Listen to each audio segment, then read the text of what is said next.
आज आपण कैरीचा रसरशीत आंबट गोड असा मुरंबा पाहणार आहोत. तर मुरंबा बघून तुमच्याही तोंडाला पाणी सुटलं असेल ना. मस्त जबरदस्त टेस्टी लागतो आणि बघू शकता किती मस्त असं रसरशीत झालेला आहे. चवीला एवढा भारी लागतो ना. आणि एकदा बनवून तुम्ही वर्षभर स्टोअर करून ठेवू शकता, जराही खराब होत नाही. मुलांना हा मुरंबा खूप आवडेल.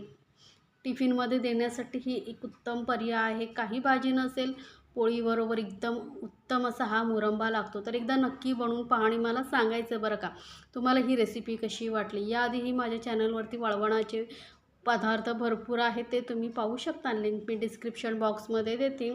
तर हा मुरंबा बनवण्यासाठी वेळही कमी लागतो, साहित्यही खूप कमी लागतं आणि झटपट तयार होणार हा मुरंबा खरंच अप्रतिम चवीचा तयार होतो घरच्या घरी. तर यासाठी इथे बघा मी घेतलेल्या आहेत कैऱ्या. कैऱ्या ना 1 किलो मी कैरी घेतलेली आहे आणि रात्रभर पाण्यामध्ये भिजत ठेवलेलं आहे. यामुळे काय होतं, याच्यामध्ये जी उष्णता असते ना ती निघून जाते आणि मस्त असे आपले रसरशीत मुरंबा तयार होतो. तर आता कैरी आपण स्वच्छ धुवून घेतलेली आहे आणि कैरी घेताना ना अशी दाबून घ्यायची, म्हणजे काय आपल्याला कडक कैरी मिळते.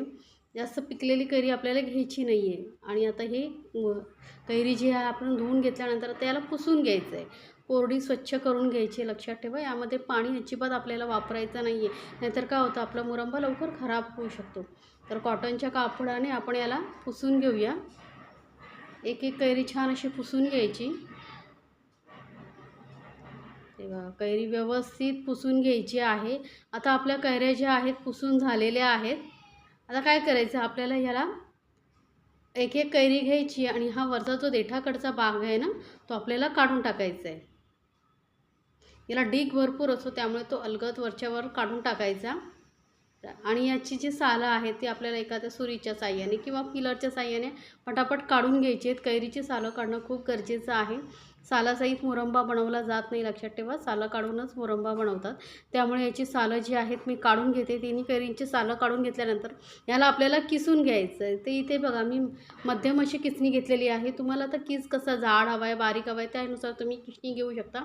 यापेक्षाही जाड तुम्ही किसू शकता. तर किस असा आपल्याला बारीक असल्यामुळे काय होतं, शिजतं लवकर आणि छान असं मिळून येतो. त्यामुळे मला ना असा बारीकच किस आवडतो.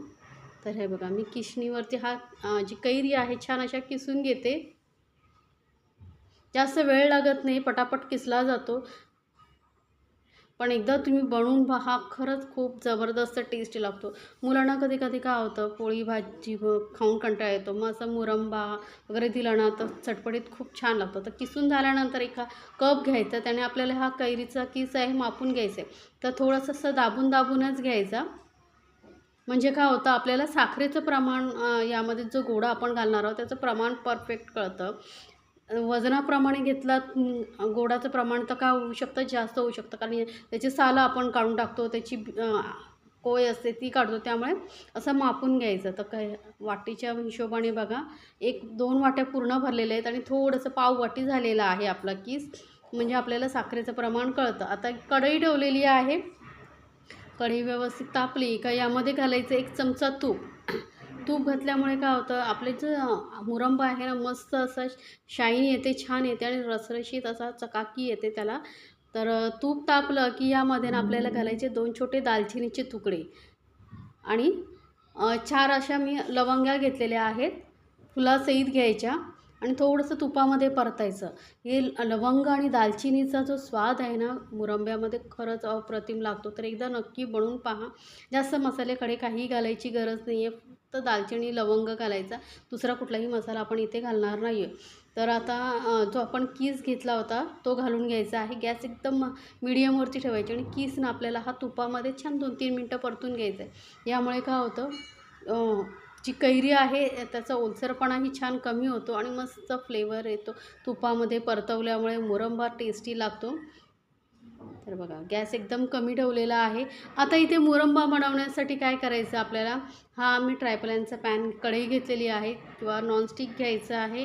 लोखंडी किंवा तांब्या पितळेचं भांडं वापरायचं नाही, कारण हे आंबट आहे ना त्याच्यावरती रिॲक्ट करू शकतं. त्यामुळे असं ट्रायपॅनचं किंवा नॉनस्टिक पॅन वगैरे तुम्ही वापरू शकता.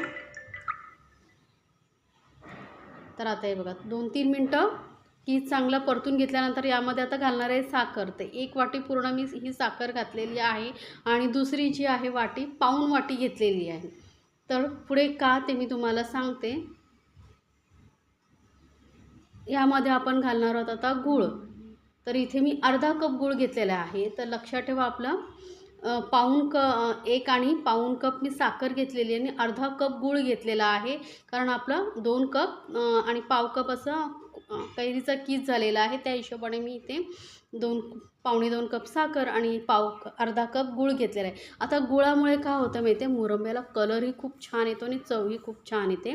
आता इथे मी घालते वेलची पावडर. तर 4-5 वेलच्या मी काय केल्या थोडेसे तव्यावरती गरम करून साखर घालून मिक्सरमधून बारीक वाटून घेतलेल्या आहे. त्यामुळे मस्त असे मिक्स होते वेलची.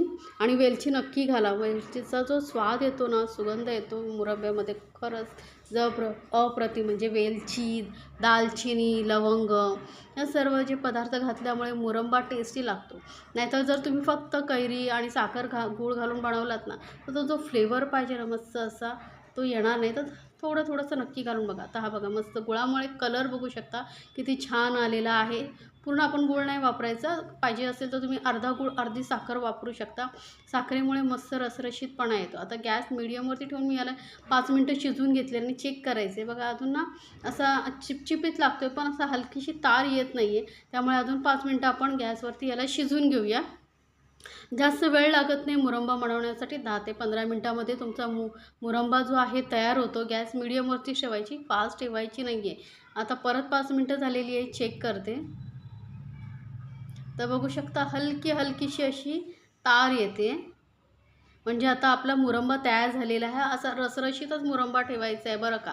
जर तुम्ही याला पूर्ण आटवायला गेलात ना, साखर पूर्ण ड्राय करायला गेला, सुकवायला गेला, तर काय होईल माहिती आहे, जेव्हा आपण हा मुरंबा थंड होतो ना, मग तो खूप कडक होईल. रसरशीतपणा यामध्ये राहणार नाही. त्यामुळे काय करायचं, असा हा मस्त असा रसरशीत असा मुरंबा ठेवायचा. जास्त सुकवायचा नाही, कडक होईल. आणि आता आपण थंड करून बघू, काढून घेतोय बघा. मस्त असा रसरशीत झालेला आहे. जराही कडक वगैरे हा मुरंबा होत नाही आणि हा 1-2 वर्ष ठेवलात ना तरी खराब होत नाही. मस्त असा रसरशीत मुरंबा बनवण्याची मी रेसिपी तुमच्यासोबत शेअर केलेली आहे. ती नक्की बनवून पहा. आणि याआधीही माझ्या चॅनलवरती वाळवणाचे सर्व पदार्थ मी शेअर केलेले आहे तुमच्यासोबत. लिंक डिस्क्रिप्शन बॉक्समध्ये देते, जिथे जाऊन तुम्ही पाहू शकता. बनवा आणि मस्त असा हा रसरशीत मुरंबा फॅमिलीसोबत एन्जॉय करा. जबरदस्त टेस्टी लागतो. खाणारे खरंच पोटं चाटत राहतील. माझ्या मुलांना तरी खूप आवडतो. मी दरवर्षी बनवते, तर तुम्हीही नक्की बनवून पहा. साहित्यही तुम्ही बघितलं असेल, खूप कमी लागतं. वेळही जास्त लागत नाही. अर्ध्या तासामध्ये तुमचा मुरंबा तयार होतो. 10-15 मिनटं तुम्हाला कैरी किसायला आणि 15 मिनटं मुरंबा बनवायला. अर्ध्या तासामध्ये तुमचा 1 किलोचा मुरंबा घरच्या घरी तयार होतो.